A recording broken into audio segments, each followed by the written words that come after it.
প্রাণের সাথে প্রাণ মিলে আজি চলছে যে দূর বহুদূর। কোরআনের সুর, হাদিসের সুর, মুয়াজ্জিনের ওই সুর, মিনারের সুর, মিনারের সুর, মিনারের সুর। আসসালামু আলাইকুম ওয়া রাহমাতুল্লাহি ওয়া বারাকাতুহু। প্রিয় দর্শক, এই মুহূর্তে যারা টিভি সেটের সামনে বসে চ্যানেল 9 দেখছেন, আপনাদের সকলকে প্রীতি ও শুভেচ্ছা জানিয়ে শুরু করছি শাহরু রমাদানের অনন্য আয়োজন থাই ডায়াপার নিবেদিত মিনারের সুর, পাওয়ার্ড বাই আমাবিল হজ গ্রুপ। দর্শক, প্রতিদিন পরন্ত বিকেলে এই অনুষ্ঠানে আমরা এক একটি বিষয়ের উপর আমরা আলোচনা শুনে থাকি। আজ আমরা শুনব শাহরু রমাদান হচ্ছে ধৈর্য ও সংযমের মাস। এই বিষয়টির উপর আলোচনা পেশ করার জন্য আমাদের মাঝে উপস্থিত হয়েছেন তরুণ আলেম দ্বীন মুফাসসির কোরআন মাওলানা মুফতি শোয়াইব আহমদ যশোরী, শিক্ষক দারুল ইকামা মাদ্রাসা। জি মুহতারাম, আপনাকে অসংখ্য মোবারকবাদ, ধন্যবাদ জানাচ্ছি আজকের এই অনুষ্ঠানে। আপনি কেমন আছেন? জি আলহামদুলিল্লাহ ভালো। যে আপনার কাছে আমরা শুনবো, রমজান হচ্ছে শাহরুস সবর, এটা হচ্ছে ধৈর্যের মাস, শাহরুল মুওয়াসা সংযমের মাস। এই বিষয়টির উপরে আপনি দর্শকদের উদ্দেশ্যে আলোকপাত করুন। নাহমাদুহু ওয়া নুসাল্লি আলা রাসূলিল কারীম, আম্মা বাদ, ফাউযু বিল্লাহি মিনাশ শাইতানির রাজীম, বিসমিল্লাহির রহমানির রহিম। ইয়া আইয়ুহাল্লাযীনা আমানু ইসতাঈনুহু বিস-সাবরি ওয়াস-সালাহ, ইন্নাল্লাহা মা'আস সাবিরিন। আমি শুরুতে একটি আয়াত পড়েছি, যে আয়াতের অর্থ হলো যে আল্লাহ রাব্বুল আলামিন ইরশাদ করতেছেন যে ঈমানদারগণ, তোমরা আল্লাহর কাছে সাহায্য প্রার্থনা করো ধৈর্য ও নামাজের মাধ্যমে। আল্লাহ তাআলা ধৈর্যশীলদের পাশে রয়েছেন। তো মোহতারাম, আপনি যেটি বলেছেন যে রমজান মাস ধৈর্য ও সংযমের মাস, তার আগে আমাদের জানতে হবে যে রমজান মাস সে আল্লাহ রাব্বুল আলামিনের অসংখ্য রহমত বর্ষিত হয়।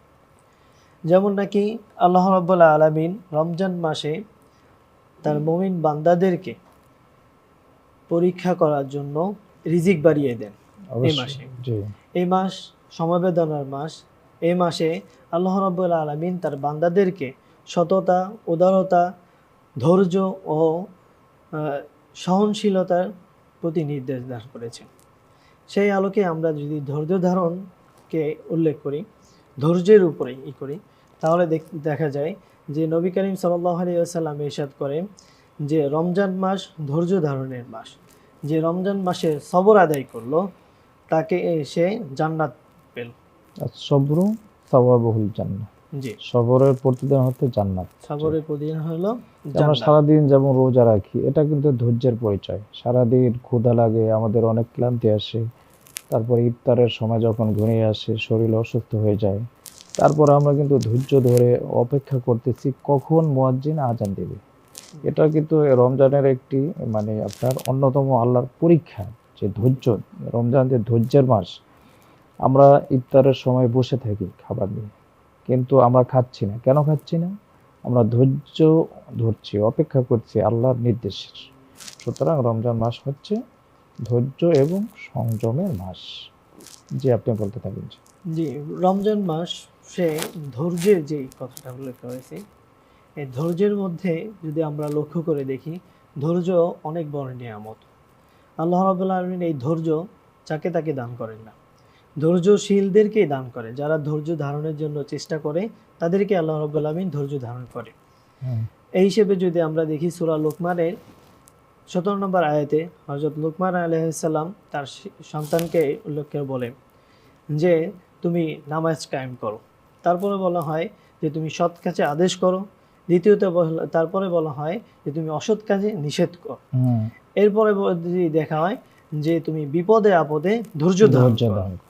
যে মোহতারাম, আপনি অসংখ্য ধন্যবাদ, আপনাকে সুন্দরভাবে উপস্থাপন করেছিলেন। ধৈর্য মানুষের একটি অনন্য গুণাগুণ, যে ধৈর্যের কারণে আমরা পরকালে নাজাত পেয়ে যাব। ধৈর্যের ফলাফল হচ্ছে জান্নাত। আপনাকে অসংখ্য মোবারকবাদ জানাচ্ছি। দর্শক, আপনারা এতক্ষণ দেখছিলেন থাই ডায়াপার নিবেদিত মিনারের সুর, পাওয়ার্ড বাই আবাবিল হজ গ্রুপ। আজ আর নয়, আমরা যেতে যেতে কিছু ইসলামী সঙ্গীত শুনব। আগামী অনুষ্ঠান দেখার আমন্ত্রণ জানিয়ে আজকের মতো এখানেই বিদায় নিচ্ছি। আল্লাহ হাফেজ। আসসালামু আলাইকুম ওয়া রাহমাতুল্লাহি ওয়া বারাকাতুহু।